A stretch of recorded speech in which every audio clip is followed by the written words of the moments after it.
All right, so we're knee deep in 2019 of the new tax law. So I want to talk about gift tax for 2019, a pretty simple concept, but one that gets, I'm telling you, very, very few people understand it.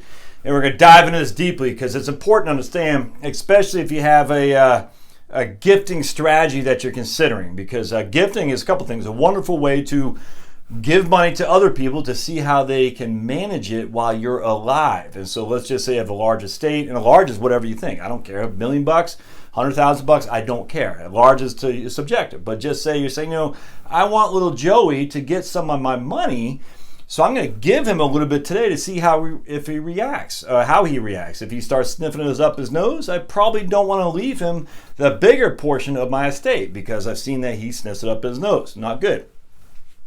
Or you could say, little Joey just got married to this wonderful lady and they're doing great. They're trying to raise kids. I love what they're doing and I'd like to help them out by buying a home, paying off some debt, whatever it is you want to do. I just don't care. You say, I want to enjoy it because remember, the best thing about gifting, and if you go back to Randy Alcorn's book, The Treasure Principle, this is a Christian book. Ooh, watch out. He talks about Jesus. Oh. But the giver is the one who gets the most glory from the gift.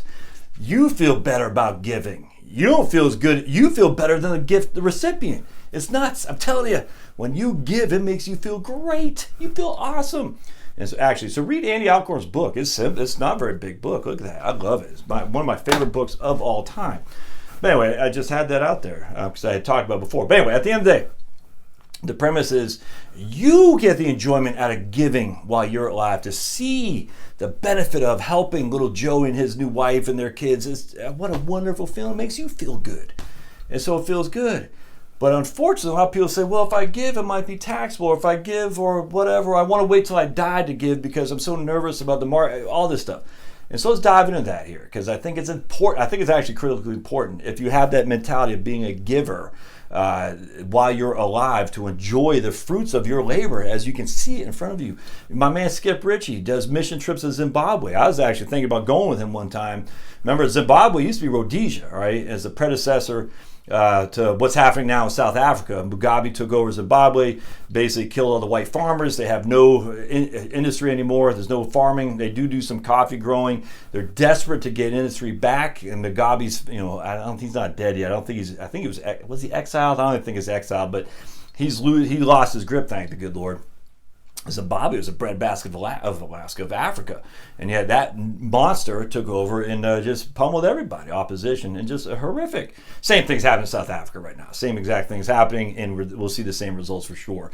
Only a matter of time they change the name of South Africa to something else too. And I don't have a problem with that, but just we see what's going on. Anyway, so here's Skip Ritchie. He's a pastor. He's a Christian pastor, minister in St. Louis, and he's in the part of St. Louis. We showed me on a cell phone all the gunshots going on. Let's just put it this way: he's his only kind in that place of St. Louis, and he watched a guy get shot while he's buying potato chips. Horrible. But he goes. He loves the Lord, man, and the Lord's calling him to Zimbabwe, so he goes down there. But he can only go by being funded by generous people. Now, in that case, because Skip runs a 503c or 501, I can't remember, a charity, it's not taxed anyway, but doesn't it make you feel good to give so people like Skip can go to Zimbabwe and help people? It's wonderful. So giving is a wonderful, wonderful thing, and more people need to do it while they're alive as opposed to waiting till death. But I get all the time, look at my thing, about people getting worried about gift because of gift taxes. So let's talk about the three numbers. This is gift tax 2019.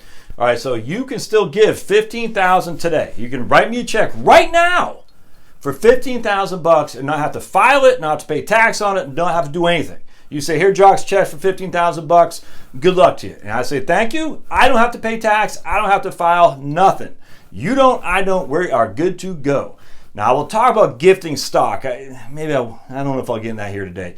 We'll see. But anyway, that's cash, right? So you give me $15,000 of cash, no tax due, no taxes on it, no gift return, nothing whatsoever. You give $15,000 to me, you give $15,000 to my wife, Charlotte.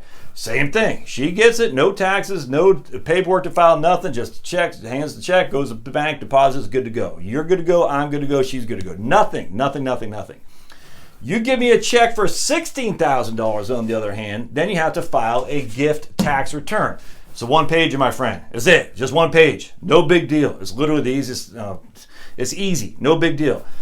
Now, $16,000 is above the annual exclusion amount. The annual exclusion amount of $15,000 is the amount you can give to any single living human being without having to file a gift tax return. So the minute you go above the $15,000 to any individual, you got to file a 709, which is a one-page IRS gift tax return. So if you gave me $10,000, him $10,000, my wife's 8 brothers and sisters $10,000, my wife $10,000, you don't have to file a 709. But if you gave 20 million people $10,000 and me $16,000, you would have to file a 709 because you're $1,000 above the annual exclusion. All the annual exclusion means is how much you can give without having to file the 709. That's it. It's no big deal. It's no big deal. That's all it is. If you give more than $15,000, it is not taxed to anybody. I'm just telling you, I cannot stress this enough.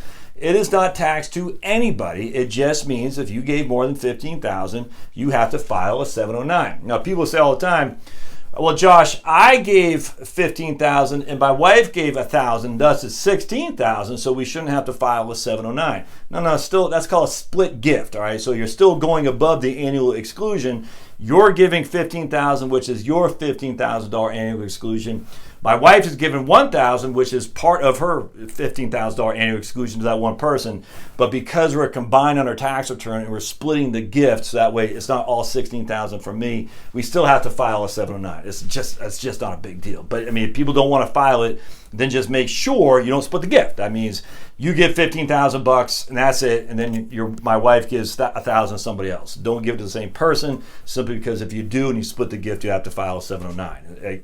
Now, filing the 709 is not a taxable event because each person now has $11.4 million of lifetime gift exemption. So you could literally write me a check for $11 million today and pay no gift tax. I pay no gift tax. You pay no gift tax. You just write me a check. Will you have to fill a 709? Yes. Again, it's a one pager. All the 709 does is it keeps a running tally of how much you've gifted over your life. That's all it does. It says, okay, Josh, you had given $11 million to Bob yesterday, and now you're giving $500,000 to Jane tomorrow, which means you are $100,000 above your lifetime amount. Still got to subtract your $15,000 annual exclusion. I know it's a little bit confusing, but if you gave $11 million to Bob and then $500,000 to Jane, the first $11 million is tax-free. The next $400,000 is tax-free. The next $15,000 on top of that is tax-free because of the annual exclusion, which means you have to pay a gift tax on $385,000, I think, something like that. It's on top of my head, but you get it. There's a lot of money you can give without being taxed. Just keep that in mind. So remember, if you want to give, and you're saying, well, I don't want to go up against the annual gift tax. I said, why? Well, because I don't want to pay tax. You're not. I'm just. If you're giving more than $11 million, man, more power to you. Absolutely, more power to you. Pay tax on being known with it. If the tax is high, I'm not going to lie to you. But at the end of the day, I don't think anyone on this YouTube channel is giving more than $11 million. But if you do give more than 15, you got to file a one-pager, 709. Easy, Stevie. Easy peasy. No big deal. And it just tells the IRS, hey, I gave more than my annual exclusion last year, which will take away some of the amount I can give for the rest of my life. I hope that makes sense. So just keep that in mind. You should be giving. Now, if you give to church, you give to school, you pay the tuition directly to your kids or grandkids. That doesn't fall in any of this. What is it? You pay to church, you pay to 501(c), you pay the tuition directly to the school. There's another one about schools, tuition direct hospital. That's another thing. If you give it right to the hospital, you don't have to file any of this stuff. It's completely tax-free. There's no taxes consequence to you whatsoever. So remember that. Secondly, one thing I don't like, I'm not a fan of giving stocks while you're alive. Stocks, all right, because, well, let's just draw this out for you real quick. I'm not a fan of that at all. I think if you own a highly appreciated stock, I think you'd be crazy to give that away while you're alive. So we're going to say you have a stock that you bought for 20 and now it's worth 100. All right. So remember, at your death, this is completely tax-free because step-up basis. That's at your death. Now, unfortunately, what a lot of people do, which is I think a huge mistake, They got stock, 100. They'll make a gift while they're alive. They'll give that to Joey. And Joey now inherit at that will be his cost basis. And so Joey's going to sell that, which I guarantee he's going to, because he wants to buy the beach house. And he's going to have an $80 long-term capital gain. All right, so we don't give appreciated stock. I mean, obviously every situation is different, but you don't want to do that. None of this is taxable to you, by the way. Just FYI, you're giving money that doesn't tax anything unless you go above this right here, $11.4 million. And don't forget, your spouse has another $11.4 million as well. The issue comes down to if you're giving a stock while you're alive, you're transferring the cost basis to the recipient. Don't do that. Now, if you have a stock that's under in value, don't do that either, because what happens is you're transferring the cost basis not transfer the cost basis, you're transferring the value of the stock.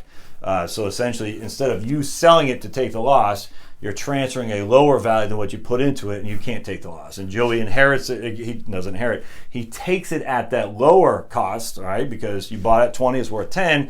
You give it to Joey. Joey gets it at 10, and he sells it.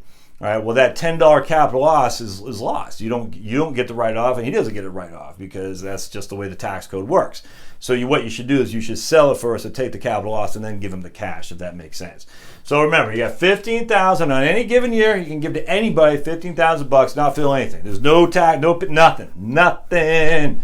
You go over $15,000, you have to fill an Irs Form 709, which is the annual the Irs gift tax returns, one pager. All right, the $15,000, by the way, let me just write that down. It's called your annual exclusion. How much you can give without having to file anything, declare it. Go above $15,000, you got to file a 709, that one pager, no big deal. It's still not subject to taxation. I mean, unless you get up to this significant amount of money, you're not ever paying tax on your gift. So give away, my friends. Giving is a wonderful, wonderful thing to do. Don't give appreciated stock. Don't give depreciated stock or stock loss. Sell them first, take the capital loss, and then give the cash proceeds. You want to transfer stock that is appreciated at your death, for sure. Trying to think what else I want to say on that. Seems like I'm missing something. Give while you're alive. Don't wait until you're dead, and give it while you're alive so you can enjoy the benefit of seeing other people use your hard-earned assets put to good use. It makes you feel good. Giving is a wonderful thing to do. Don't get so caught up in, Mr. Scrooge McDuck, like, I can't give anything because I got to hoard my money because I'm worried about the markets, or I'm worried about Obama, or I'm worried about Trump. Man, don't. You've been blessed. You've been blessed. So give while you're alive. You'll enjoy it. If it takes you $2,000 to start, just giving a $2,000 check to little Joey down the street, and you're like, I don't know, try it. Watch how little Joey reacts. See what he does. If he sniffs up his nose, then don't give him anymore. And if he's going to be the recipient of your estate, well, you doggone better get a trustee to make sure Joey doesn't run out of money by sniffing up his nose. But it's a wonderful, wonderful strategy to give. On top of that, you do reduce your estate. You reduce the growth of your estate. I don't want to get too much on that here today, but there's benefits of giving from estate planning, but mostly there's a benefit of giving from what's in here, your heart. It makes it feel good, man. So, all right, don't forget to subscribe down below, thumbs up, the whole thing. If you like what you see, subscribe, thumbs up, comments, and we'll see you next time. Thanks, guys.